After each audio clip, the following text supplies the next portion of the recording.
शिक्षण सप्ताह साजरा करतोय तर त्यामध्ये आपल्याकडे जी आज शनिवारी आलेली जी जबाबदारी आहे ती म्हणजे आपल्या परिसरामध्ये शाळा व्यवस्थापन समिती, त्याचबरोबर संस्थेचे पदाधिकारी, त्याचबरोबर शाळा व्यवस्थापन समितीचे सदस्य, सर्व अध्यापक वर्ग आणि विद्यार्थी यांच्या मार्फत आपल्या परिसरामध्ये विविध वृक्षांची लागवड करावायची आहे। आणि हा प्रकल्प राबवत असताना त्या मलमे सरांनी आता सांगितलंय की नुसतं झाड लावायचं आणि काम संपलं असं नाही, तर ते झाड जगलं पाहिजे आणि त्याची निकोप वाढ झाली पाहिजे।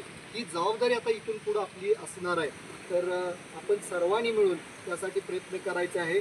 आणि हा जो प्रकल्प शासनाने दिलेला आहे, तुम्हाला माहिती आहे की गेल्या मेमध्ये किती भयानक उष्णता निर्माण झालेली होती। हे सांगण्याचा उद्देश असा आहे की झाडे जास्त प्रमाणात लावल्यामुळे जमिनीची धूप थांबेल, उष्णता कमी होईल आणि जे पर्जन्यमान लहरीप्रमाणे जो पाऊस